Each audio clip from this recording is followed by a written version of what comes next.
मेरा नाम आयशा है और मेरी उम्र 19 साल है। आज भी जब मैं पीछे मुड़ कर देखती हूँ तो दिल में एक अजीब सी दर्द और सुकून का मिला-जुला एहसास होता है।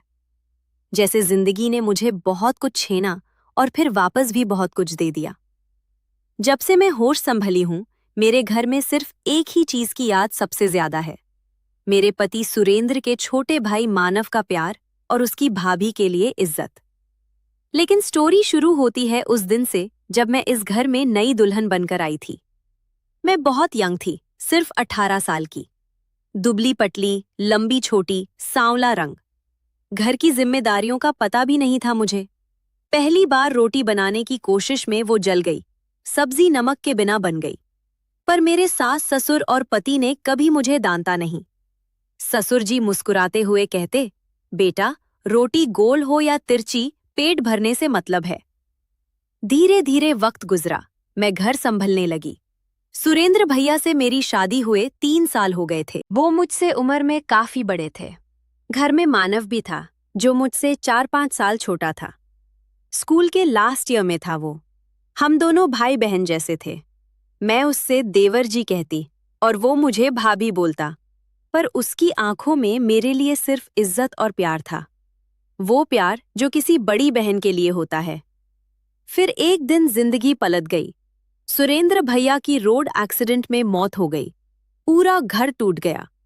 मैं तो जैसे पत्थर बन गई थी। मानव भैया जब घर आए तो मेरे गले लग कर रोए। उनकी चीख आज भी मेरे कानों में गूंजती है। लोगों ने मुझे विधवा बना दिया। चूड़ियां टूटी, मंगलसूत्र निकाला गया। पर मानव ने मुझे कभी अकेला नहीं छोड़ा। रात को जब मैं अकेली रोटी, वो दरवाजे के बाहर बैठ जाता और कहता, भाभी रो मत, मैं हूं ना। फिर कुछ महीने बाद पता चला मैं मां बनने वाली हूं। पूरा घर खुशी से झूम उठा। ससुर जी के चेहरे पे मुस्कान आ गई। मानव तो खुशी से पागल हो गया था। वो कहता, भाभी, ये सुरेंद्र भैया का आखिरी तोहफा है। पर मैं अंदर ही अंदर टूट रही थी, क्योंकि मुझे पता था ये बच्चा सुरेंद्र का नहीं था। एक रात जब बरसात हो रही थी और बिजली चमक रही थी, तब मानव मेरे पास बैठा था। मैं दर्द से करह रही थी। उसने मुझे अपनी पीठ पर बैठाया और हॉस्पिटल ले गया। पूरी रात उसने मेरा हाथ नहीं छोड़ा। सुबह जब लड़का हुआ तो मानव ने पहले उसको गोदी में लिया। उसके चेहरे पे ऐसी खुशी थी जैसे उसका अपना बेटा हो। मैं सोच रही थी, ये लड़का कितना बड़ा दिल रखता है। लेकिन जब डॉक्टर ने सच बताया तो मानव का चेहरा उतर गया। सुरेंद्र कभी बाप नहीं बन सकते थे। ये सच मेरे दिल पे बिजली की तरह गिरा। मानव घर आया तो उसकी आंखों में गुस्सा, दर्द और सवाल थे। उसने मुझसे पूछा, भाभी, ये बच्चा किसका है? मैं टूट गई। रोकर उससे पूरी सच्चाई बता दी कि सुरेंद्र मुझ पर कितना जुल्म करता था। बच्चा ना होने का गुस्सा मुझ पर निकलता था। उसके दोस्त अनुराग के घर न्यू ईयर पार्टी में उन्होंने मुझे नशे की दवाई वाला शरबत पिलाया, और जो होना नहीं चाहिए था वो हो गया। सुरेंद्र खुद चाहता था कि मैं प्रेग्नेंट हो जाऊं, चाहे किसी और से ही सही। अनुराग सिर्फ उसका दोस्त नहीं, उसका साथी था इस प्लान में। पर बाद में अनुराग को भी पछतावा हुआ और वो विदेश चला गया। मानव सुनता रहा। फिर उसने कहा, भाभी, आप गलत नहीं हो। आप तो शिकार थी। मैं आपको और इस नाहे को अकेला नहीं छोड़ सकता। उसने मुझे समझाया, ससुर जी से बात की, बुआ जी से बात की।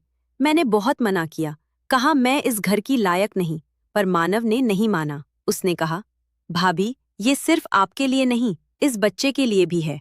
कल को मैं किसी और से शादी कर लूंगा तो आपका और इसका क्या होगा? 2 साल बाद हमारी शादी हो गई। छोटी सी शादी थी, घर वालों के साथ। आज हम दोनों के 2 बच्चे हैं। एक वो नाहा जो सुरेंद्र के नाम से जाना जाता है, और दूसरा हमारा अपना बेटा। मानव ने कभी उस बच्चे को अपना बेटा नहीं समझा, बल्कि उससे भी ज्यादा प्यार किया। आज जब मैं अपने पति मानव को देखती हूँ, जो अब मेरा साथी बन चुका है, तो दिल में एक बात कहती हूँ, जिंदगी में कभी कभी जो तूफान आते हैं वो हमें तोड़ने नहीं, बल्कि नई दिशा देने आते हैं। अगर सुरेंद्र ना जाते तो शायद ये प्यार कभी ना खिलता। मानव ने सिखाया कि असली प्यार इज्जत से शुरू होता है, फिर धैर्य से बनता है। मॉरल: कभी किसी को सिर्फ देखकर मत जज करो। हर इंसान के दर्द की अपनी कहानी होती है और जिंदगी में जो भी हो, आगे बढ़ना सीखो। बच्चों के लिए, खुशी के लिए और अपने दिल के सुकून के लिए। अगर ये कहानी आपके दिल को छू गई हो तो लाइक जरूर कर देना और चैनल को सब्सक्राइब कर लेना। मिलते हैं अगली इमोशनल कहानी के साथ। अपना ख्याल रखना। अल्लाह आप सबको खुश रखे।